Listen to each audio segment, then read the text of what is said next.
Hi guys, good morning. I hope you are doing well and staying safe. Today I wanted to go over your Act 5 reading guide notes and talk to you about what the assignment is for this week because it's your capstone project for Romeo and Juliet. So, for your Act 5 reading guide, just like last week, you had some literary terms as well as some questions. The literary terms we've gone over in class before, so this should have been a little bit easy. But let's just kind of review. So the first one was tragedy. A tragedy is usually a drama, and it depicts suffering. It usually ends in someone or someone or multiple people's death. Fate is the idea that events are predetermined. This means that what is going to happen is going to happen no matter what. You can't change it. It was always going to happen. It just is what it is. And then the third one is motive. So this is a character's reasons for doing things. It's what makes them tick. Okay? So these are our terms. If you can see them and read my terrible handwriting. And then we had some questions to answer as well as some paraphrases. The first question is, what news does Balthazar bring Romeo? He brings the news that Juliet is dead. And this kind of sets off a chain reaction of events that leads to the couple's downfall. What does Romeo mean when he says, "Then I defy you, stars"? He's saying that he is going to ignore fate, or the stars, and he will love Juliet anyways. He's going to try and tempt fate. What actions does Balthazar's news prompt Romeo to do? He rushes into Verona with plans to kill himself. He goes to the apothecary, buys poison, and he is dead set on dying with Juliet. In scene 2, what does Friar John tell Friar Lawrence? He tells Friar Lawrence that he couldn't deliver the letter because of a plague.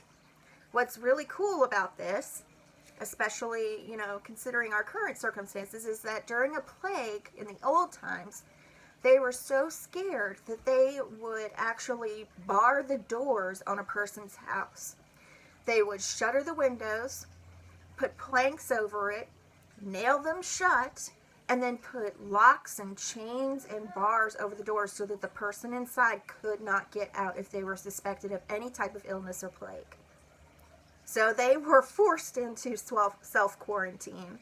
And when it was safe, when it was shown, hey, it's been 12 hours, 24 hours, whatever, and I haven't shown symptoms, then they were allowed out. This was a way to try and limit the spread of the disease because back then they didn't have any type of medicine really. They just, had to hope for the best and treat it with herbs and what they had. After hearing this news from Friar John, what does Friar Lawrence intend to do? Friar Lawrence intends to unlock and rescue Juliet. He's going to hide her in his cell until he can deliver the letter himself. In scene 3, we first come in and Paris is at Juliet's tomb. Why is Paris at Juliet's tomb? He says he wants to spread flowers in front of her grave every night, and then he is going to water them to keep them fresh, either with fresh water or with his own tears. And that's his way of honoring Juliet's death. So he did care about Juliet. It wasn't just, an arrangement for marriage. He did care about his the person he was betrothed to. So that's pretty cool. Romeo gives Balthazar 2 reasons for entering the Capulet's tomb. What are those 2 reasons? He wanted to see Juliet again, and he wanted to get Juliet's ring. Those are the 2 reasons that he gives Balthazar. He tells Balthazar, if Balthazar looks in on what he's doing, that he will rip him apart limb from limb and feed him to the dogs. That he will kill him. So Balthazar's going to step on back and, not get anywhere near that too. Our next question. Why does Paris think that Romeo has come to the tomb? Romeo killed Tybalt. And the Montagues and Capulets don't like each other. So Paris thinks that Romeo is there to defile the corpses of Tybalt and Juliet. That's a big deal. Okay, defiling corpses is no light matter even in today's times. So Paris was trying to defend not only Tybalt's and Juliet's honor, but the Capulets' honor, because he was going to marry into that family. The next question is a paraphrase section. It says, "In faith I will, let me peruse this face. Mercutio's kinsman, noble Count Paris. What said my man when my betossed soul did not attend him as we rode? I think he told me Paris should have married Juliet. Said he not so? Or did I dream it so? Or am I mad hearing him talk of Juliet to think it was so? Oh, give me thy hand, one writ with me in sour misfortune's book. I'll bury thee in a triumphant grave. A grave? Oh no, a lantern, a slaughtered youth. For here lies Juliet, and her beauty makes this vault a feasting presence full of light. Death, lie thou there by a dead man interred." So he lays Paris in the tomb. "How oft when men are at the point of death have they been merry, which their keepers call a lightning before death. Oh, how may I call this a lightning? Oh, my love, my wife, death that hath sucked the honey of thy breath hath had no power yet upon thy beauty. Thou art not conquered. Beauty's ensign yet is crimson in thy lips and in thy cheeks, and death's pale flag is not advanced there. Tybalt, liest thou there in thy bloody sheet? Oh, what more favor can I do to thee than what with that hand that cut thy youth in twain, to sunder his that was thine enemy? Forgive me, cousin. Ah, dear Juliet, why art thou yet so fair? Shall I believe that unsubstantial death is amorous, and that the lean, abhorred monster keeps thee here in dark to be his paramour? For fear of that, I still will stay with thee, and never from this place of dim night depart again. Here will I remain with worms that are thy chambermaids. Oh, here will I set up my everlasting rest, and shake the yoke of inauspicious stars from this world-wearied flesh. Eyes, look your last. Arms, take your last embrace. And lips, oh you, the doors of breath, seal with a righteous kiss a dateless bargain to engrossing death. Come, bitter conduct, come unsavory guide, thou desperate pilot, now at once run on the dashing rocks thy seasick, weary bark. Here's to my love, and he drinks the poison. O true apothecary, thy drugs are quick, thus with a kiss I die. So you're asked to summarize the lines, identify the speaker, and then identify if there are any stage directions. So let's talk about the second part of this first. The speaker is Romeo. This is his monologue before he kills himself. And there's only a few stage directions. He has to lay Paris in the tomb. So he's kind of dragging the corpse to Juliet's side. And then he holds up his cup and he drinks it. And then he lays down and dies. Those are the stage directions. Stage directions can be identified in the little brackets that you see. And that's true of any text. Whenever you see a bracket or lines that are maybe in parentheses or italicized, it's usually stage directions. It's not something you would read out loud. To paraphrase this, I'm going to try and break it down into maybe 3 sections. So the first part where he says, let me peruse this face, he doesn't even know who he's killed. He just knows that somebody was there at the grave. He doesn't know what they're doing, and he's so distraught with grief, he just kills them. So he looks upon the face, holds his lantern up to the face to see who it is, and realizes it's Paris, it's Mercutio's kinsman, and he's like, oh my gosh, what have I done? And then he said, what did my servant say as we were traveling? I think he said Juliet was engaged to Paris. Did he really say that, or did I just dream it? I don't know. So then he says to Paris, the dead corpse, give me your hand, we are both filled with misfortune. And then he says, I'll bury you in a glorious grave. It's more like a lantern or a lighthouse than a grave, though, because Juliet's beauty fills this grave with light. Dead man, lie here and be buried by a dead man. What that means is Paris is obviously dead at this point, but Romeo is dead set on killing himself. So he's saying, dead man, you're going to be buried by a dead man, a soon-to-be dead man. Then the next point says, how often when men are at the point of death have they been merry?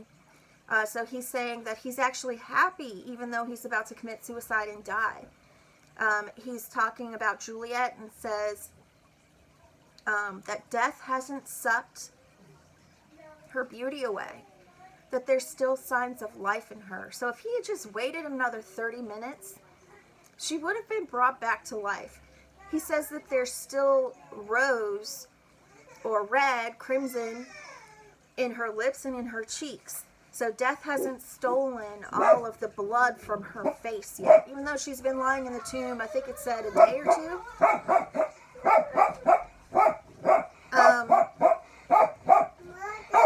So he's so distraught that he is overlooking these details.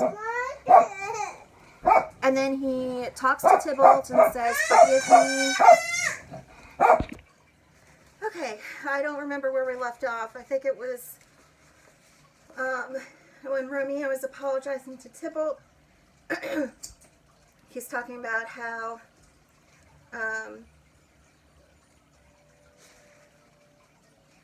he's asking for forgiveness.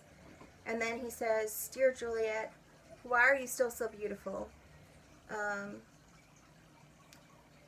Death, how can death keep you here? How can death be your lover? For fear of death being your eternal lover, I will stay here with you. I will die with you. And never from this palace of dim night depart again. So I will never leave this place. I will remain here with you, with the worms that will eventually eat our bodies. I will set up my everlasting rest, and I will finally beat fate, the inauspicious stars, and I will shake the yoke of this world-wearied flesh. So I'm going to shed my body so that my eternal soul can rest with you. I'm going to seal my fate with a righteous kiss. And then he is going to drink to his love. He drinks, and then he's like, oh, that apothecary was right. This stuff is strong. And he dies. So moving on to the next questions. What is it about Juliet that should have told Romeo she was not dead? I mentioned that a second ago. Her cheeks and lips were rosy. So the life was slowly coming back into her. She woke up like 30 minutes later. So if he had just waited and been patient, everything would have worked out fine. Why doesn't Friar Lawrence stay in the tomb with Juliet after she awakens? He hears the Night's Watch coming, so he tries to run away. He gets scared. He's worried he's going to be put to death on the spot. And then for the next paraphrase, it says, go get thee hence, for I will not away. Friar Lawrence leaves, and it says, what's here? A cup closed in my true love's hand. Poison, I see, hath been his timeless end. O churl, drunk all, and left no friendly drop to help me after. I will kiss thy lips, haply some poison yet doth hang on them, to make dye with a restorative. She kisses him. Thy lips are warm. The first watchman enters. Lead, boy, which way? Juliet says, yea, noise? Then I'll be brief. Oh, happy dagger.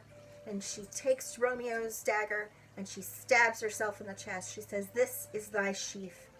There rest, and let me die. And she falls on Romeo's body and dies. So the speaker is Juliet, and the stage directions are Friar Lawrence exits the scene, so he is off stage. And then Juliet kisses Romeo. The watchmen are off stage, and they're talking, so she hears them, but she doesn't see them yet.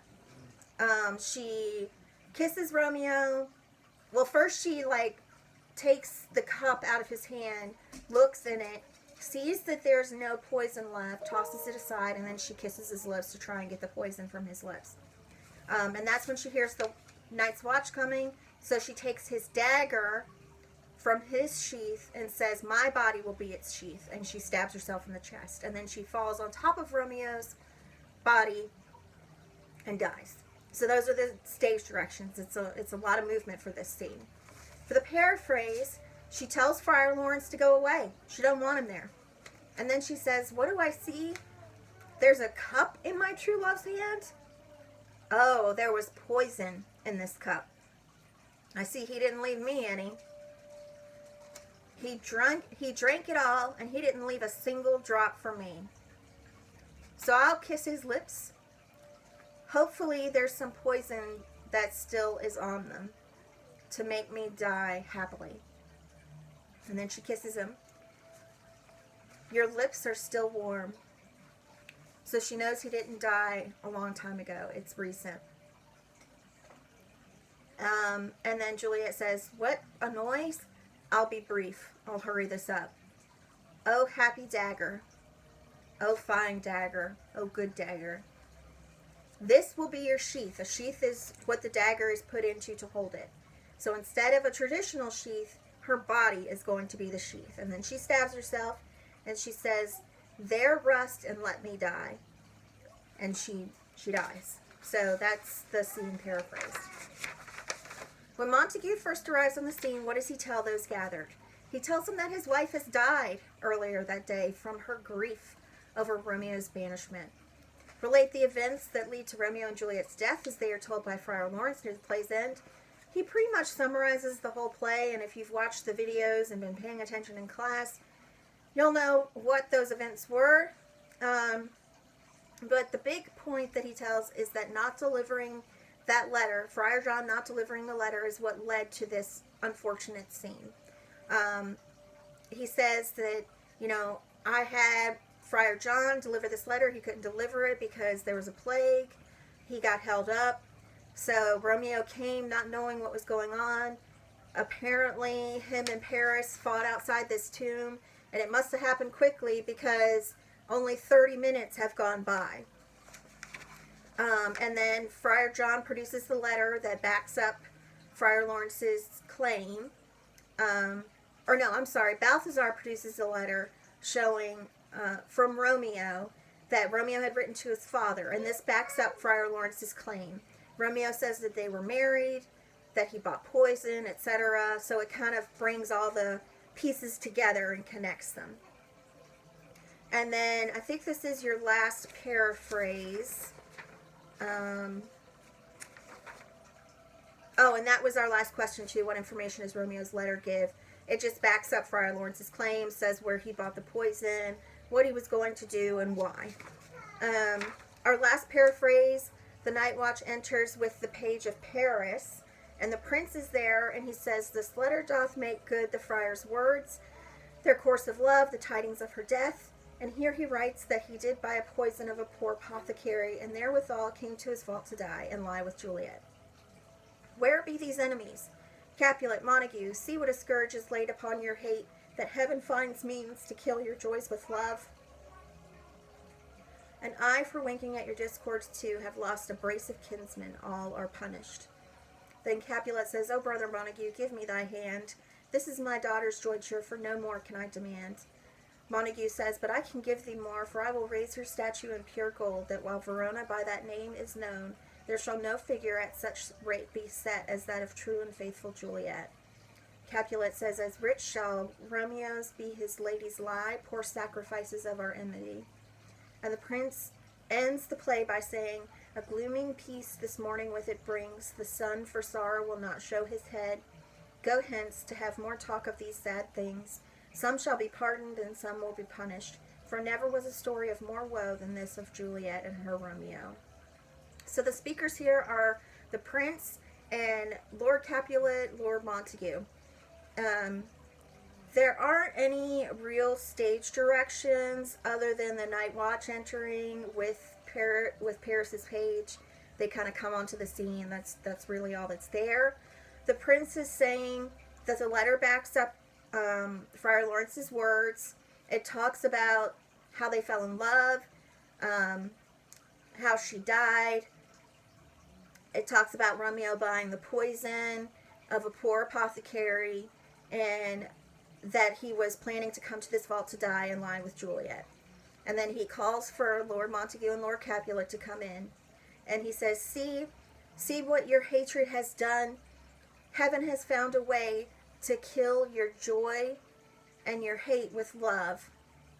And I, for pushing this hatred aside, for turning a blind eye at it, have lost relatives as well.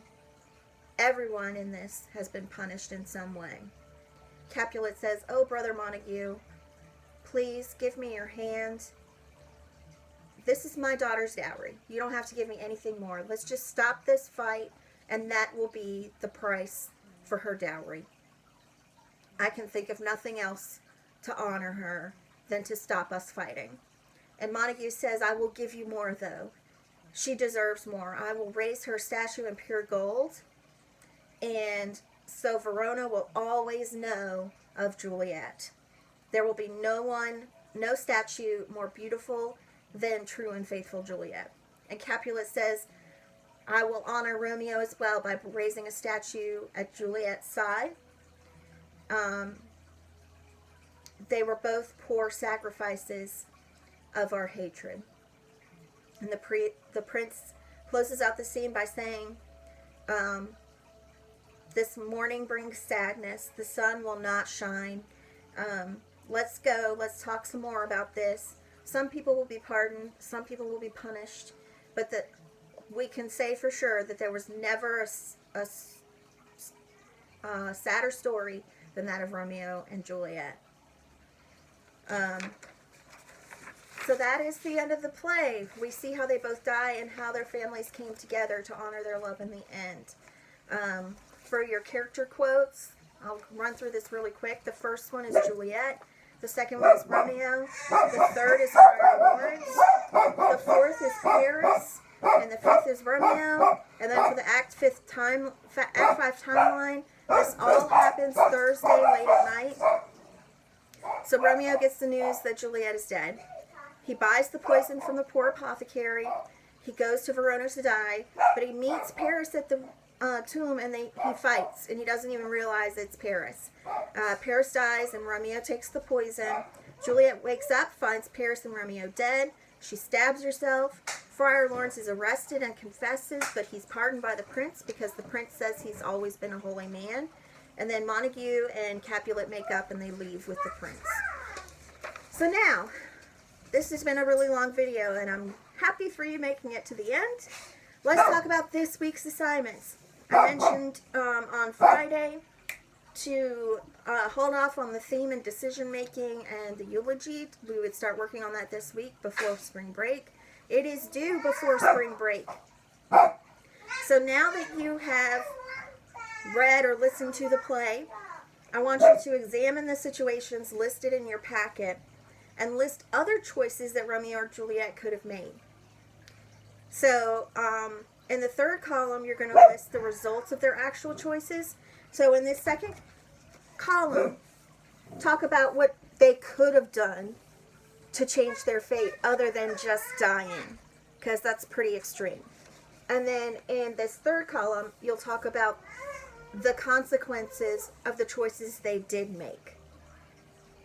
I have another activity to go along with this. It's a Snapchat activity that's kind of the same thing. So I will post that along with this.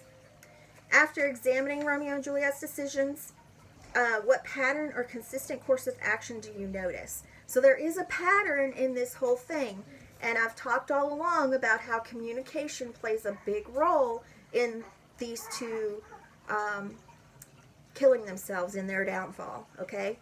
So perhaps you see that as you are analyzing their choices. So what choices do they make? How could they have improved those choices? And then what patterns do you see as you're analyzing them? And do you think that Romeo and Juliet are in part responsible for the tragedy that befalls them? I mean, in retrospect, could they have done anything differently? if they had, would it have turned out differently? So I want you to know, are they responsible for the tragedy that befalls them? Or is it a result of fate? Is it a result of their parents' hatred? Okay.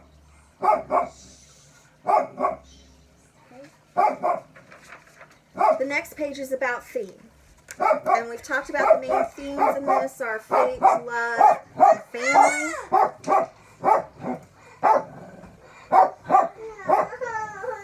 One moment. Okay, so we left off on theme. We've talked about some of the themes of this are love, family, fate. Another theme is haste. How hasty decisions can lead to downfall. So this is a cluster chart, and your job is to add 4 additional examples of characters speaking or acting hastily. So the examples that are given are that Romeo falls in love with Juliet and forgets Rosaline in an instant, just like that. Lady Capulet insists that it is time for Juliet to marry. And when she does insist it, she wants her to get married in a matter of days. They don't plan this out very well. And the last example is that Tybalt wants to kill Romeo the instant he sees him. He's acting very hastily, rashly. Your job... So again, add 4 bubbles off of this. It can be off the existing bubbles, like what happens when Tybalt does this. But try to add 4 new bubbles to this, okay? And then what do the characters think and say about love? How does their haste affect the action and the outcome of the play? So haste in this instance has a big impact on how love plays out in the play. Because Juliet's mom wants her to get married, there's this big rush. You know, Juliet's mom wants her to fall in love at this party, and she's acting very hastily to get her married. And Juliet does fall in love, but it's not what the person her mom wants. So what do the characters really say and think about love? How does their haste affect the action and outcome of the play? And then write the theme about haste below. So when it says that, write the theme about haste below. It's saying, how does haste affect the plot? Okay? If there had been more time in this play, let's say if it had expanded out to more than just 5 days, let's say a month, or even longer than that, how would that have changed the outcome of this play? Okay? You don't have to worry about the journal entries. Just ignore that. And then finally, you are going to be working on a eulogy. I mentioned this last week. Before I get to that. So, the court of Verona, some shall be punished. So, at the end of the play, the prince says, some shall be punished, some shall be pardoned. Soon the day of reckoning will come, and the prince has ordered that all in Verona prepare for testimony that answers the question, who really killed Romeo and Juliet? Now, we know that this is a suicide, but their suicide was influenced. What I mean by that is they felt that there was no other option than to kill themselves. So, whose actions led to the killing, the murder of Romeo and Juliet? This is kind of like the activity we did at the beginning of the year with Most Dangerous Game, but hopefully you'll be able to analyze it a little bit better since we've had some practice. So your job, step 1, is to brainstorm a list of all who played a role in Romeo and Juliet's death and why they have that responsibility. I would expect Friar Lawrence to be your number 1 suspect. Hint, hint.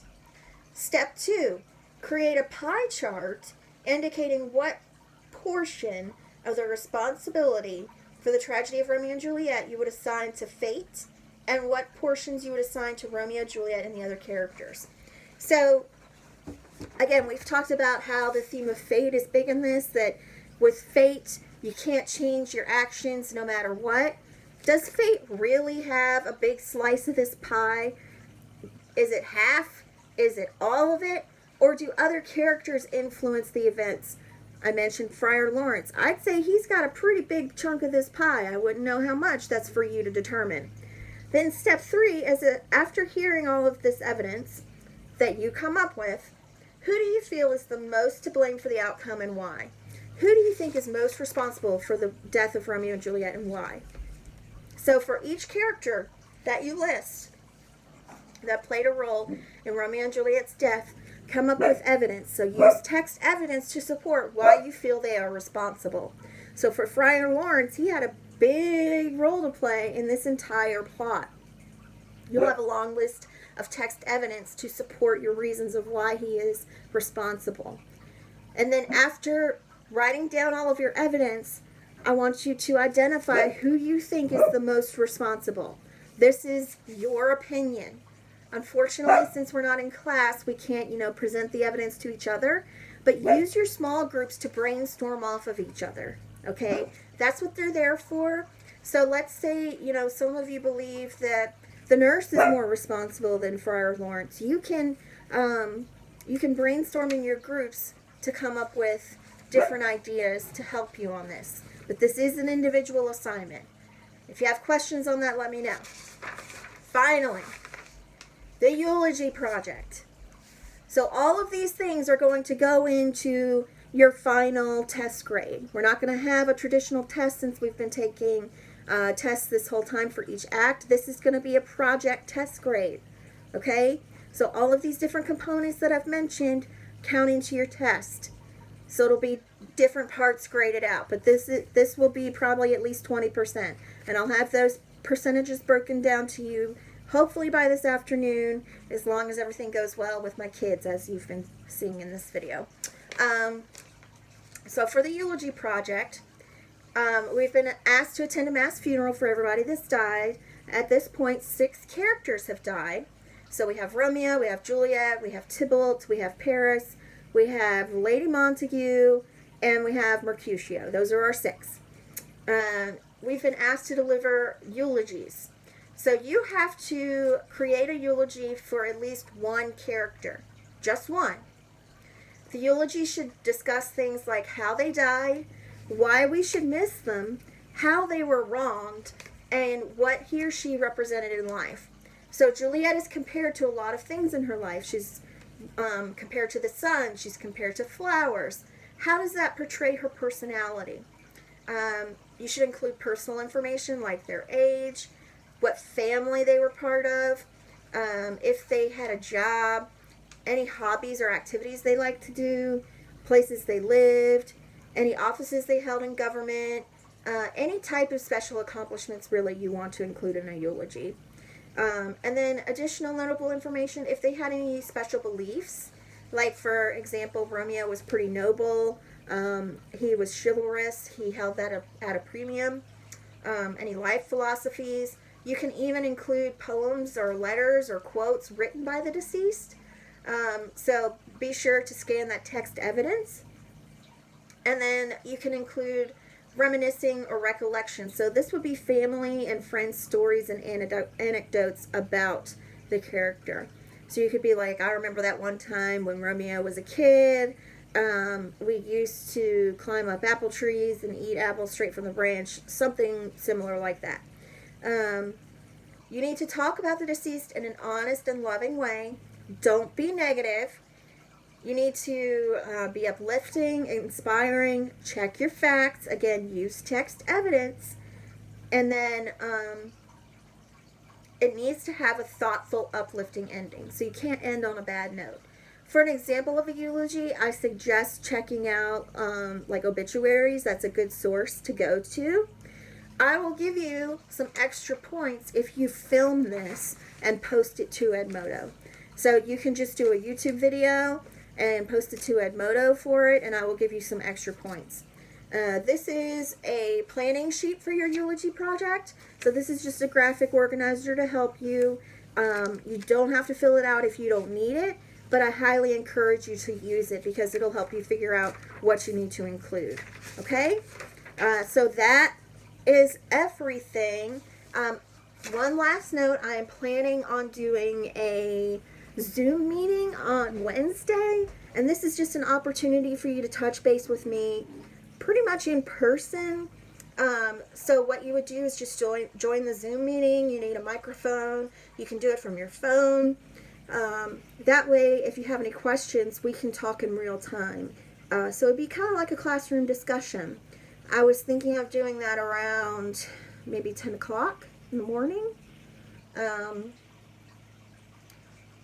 So I will post that meeting to the page, and if you guys can just identify whether you're going to come or not, and I'll try and touch base with you as well via email to explain that that's going out, because I know a lot of you are having problems accessing Edmodo, so I just want to touch base and make sure that you don't have any questions before spring break. Plus I miss you guys a lot. It'd be nice to hear from you. So anyways, that is it for now. I will talk to you all soon, and hopefully we will all touch base on Wednesday via Zoom. See you soon.